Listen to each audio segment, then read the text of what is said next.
Europe 1, La France bouge.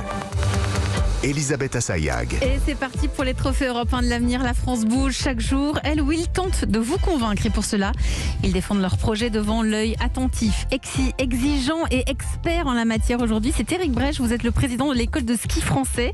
Nous sommes toujours avec Nathalie Carré de la Chambre de commerce et d'industrie, bien sûr. Et aujourd'hui, on va vous parler d'un projet qui est né il y a 2 ans, qui a lancé sa première collection en décembre 2020. Bonjour Vincent Defrane. Bonjour.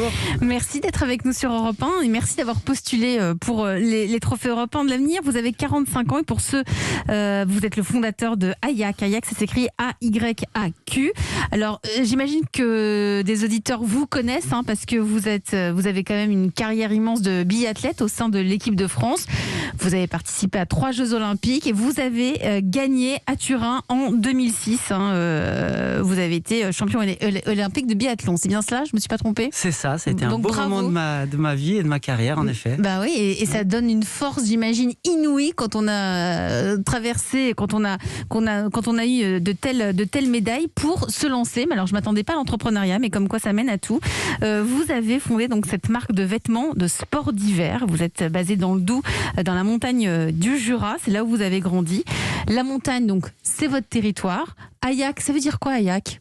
Ayak, ça veut dire la neige sur les vêtements. C'est un des 50 mots que les Inuits utilisent pour parler de la neige. Et Ayak, c'est la neige sur les vêtements. Alors, vous allez nous raconter la suite. Vous avez 1 minute.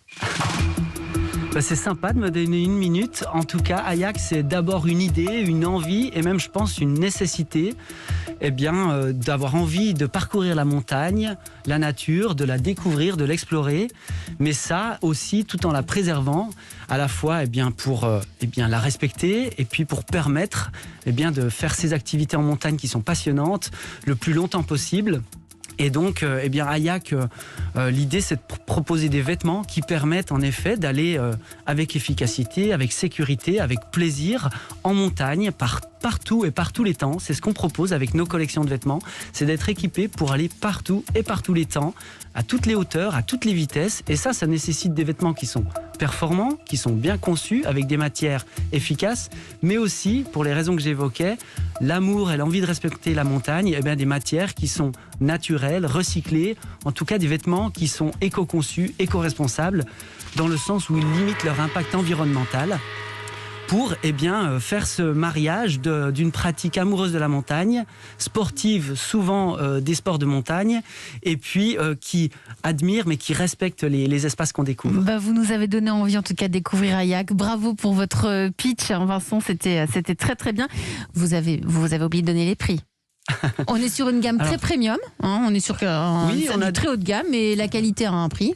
Ça coûte combien ? Alors ça coûte combien? Ça dépend des vêtements, évidemment. Un vêtement en mérino contre la peau, première couche, on a un t-shirt à 80 € environ, ou un t-shirt manche longue à 99 €, à 100 €. Et une veste très technique, elle peut aller à 400, voire 550 € pour nos belles pièces qui permettent d'aller, comme je le disais, à la fois par du temps venteux, du temps pluvieux, du temps neigeux. Donc on a besoin de différentes pièces et qui s'adaptent à tout.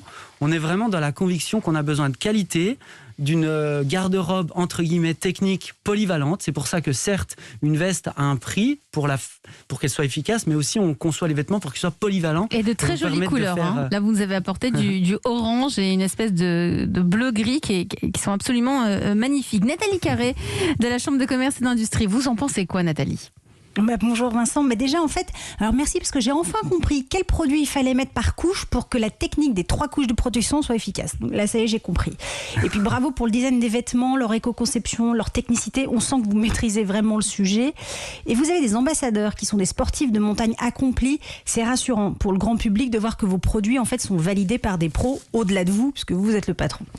Alors, pas de point amélioré, mais plutôt des suggestions, ça manque d'explications pour le grand public en fait. Et c'est quand même 3 millions d'adultes, c'est pas négligeable.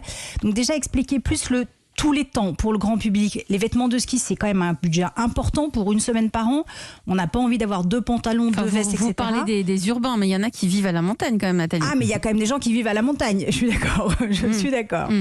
Donc, expliquez comment et pourquoi votre pantalon est aussi agréable par grand vent que par grand soleil. Expliquez comment on plie facilement sa 3e couche quand il fait trop chaud. Voilà, ce côté tous les temps est vraiment un facteur différenciant, mettez-le plus en avant. Puis si on prend la tenue complète avec les 3 couches, ça fait à peu près 1 400 € pour une femme. Ça impressionne, ça peut même faire hésiter. Mais peut-être que ça dure à vie. Et bien justement, donc expliquez qu'on en a pour 20 ans et mettez en avant votre service. Vous avez un service d'entretien et de réparation. Donc finalement, ça fait jamais que 70 € par an. Donc ajoutez cette notion de durabilité possible dans la description des produits. Et voyez si vous ne pouvez pas offrir un service de réparation à vie. Peu de gens s'en serviront, mais on aime les cadeaux. Et puis peut-être, vous pouvez proposer un paiement en 3 fois ou 5 fois. Et puis pour le grand public, décryptez plus. Honnêtement, on ne sait pas quoi choisir. Il y a beaucoup de marques, des marques écolo, des marques techniques, des marques connues, des marques nouvelles. Bref, tout le monde se dit formidable et nous, néophytes, on ne sait pas comment choisir. Donc, comparez les matières, leurs propriétés, plutôt que de nous dire que l'imperméabilité de vos vestes est supérieure à 20 000 Schremberg. Okay, je comprends pas. À mes souhaits. Et la respirabilité est inférieure à 12. Faites-nous un tableau avec les indicateurs, leur signification, quel chiffre il faut, pourquoi, et comparez vos produits avec quelques autres pour qu'on puisse se dire, ok, c'est cher, mais en fait, ça vaut vraiment le coup.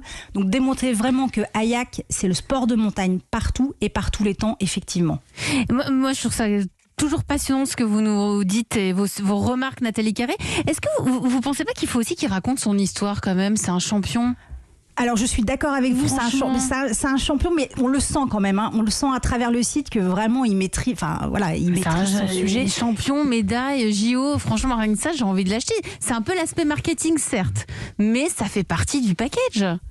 Je suis d'accord. Franchement. C'est une réalité. Moi, je me sers de cette expérience que j'ai eue, d'abord de gamin de la neige, du Jura, puis d'athlète, et puis d'amoureux de la montagne, parce que j'ai porté plus souvent un pantalon de ski ou une combinaison de ski qu'un jean sur mes fesses. Et en tout cas, évidemment, je connais ça par cœur.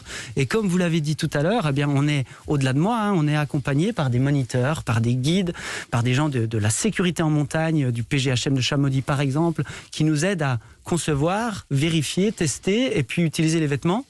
Et en effet, merci pour toutes ces suggestions. Vous pourrez l'écouter en podcast. Voilà, vous pouvez, entre guillemets, il n'y en a pas beaucoup qui me surprennent parce que je comprends la réflexion derrière vos remarques et vos suggestions.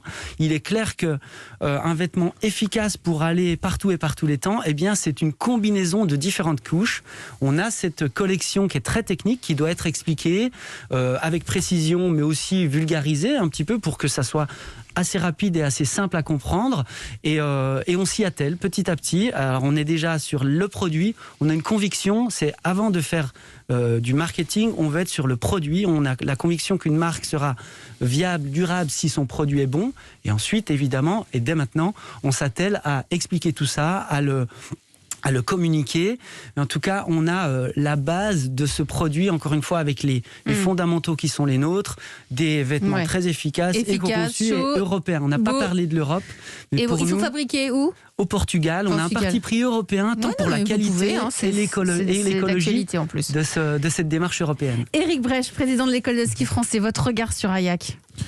D'abord, je félicite l'individu, surtout l'athlète de haut niveau qui a su se reconvertir et je pense vivre au milieu de ces montagnes en essayant de prendre en compte, bien sûr, ce que dit l'environnement, ce que nous impose un peu notre regard lointain, avec un parcours qui n'est pas évident. L'habillement, on sait que ce sont des industries. Il faut aller oser. Je sais pas, quand on est un sportif de haut niveau, se lancer dans les vêtements, bravo. Mais c'est passionnant et il y a des voies pour faire des vêtements en Europe et très efficaces. Donc on sait comment faire. Maintenant, il faut qu'on le fasse et qu'on ait un peu d'aide du destin aussi. Alors on retrouve le côté montagnard, la pugnacité. C'est ça. Vous l'êtes et ça s'entend et ça se voit. Comment on peut vous aider ? Vous avez 35 partenaires de vente, Vincent Defrane. Vous venez de signer avec le Vieux Campeur. Oui. Donc ça déjà félicitations. Voilà. À quand une boutique physique ? Alors, quand on aura passé un certain cap, c'est-à-dire d'avoir proposé une collection aussi été, parce que on a besoin d'augmenter, ne serait-ce que par le besoin des personnes qui font plus léger alors l'été. Oui, et puis du short. Vraiment, comme vous le disiez tout à l'heure, il y a une multitude de pratiques, et c'est de plus en plus le cas. On a de moins en moins le skieur qui fait que du ski. On a des gens qui adorent les sports de montagne et qui font de l'escalade, du trail running, de la course à pied, du ski alpin, du ski nordique et du ski de randonnée qui met un peu tout le monde d'accord. En tout cas, vous avez tous donné envie d'aller à la montagne avec vos blousons, hein, vos vêtements de chez Hayak. Merci à vous, Vincent Defrane. On vous souhaite bonne chance. Hein, vous reviendrez nous en parler encore dans La France Bouge.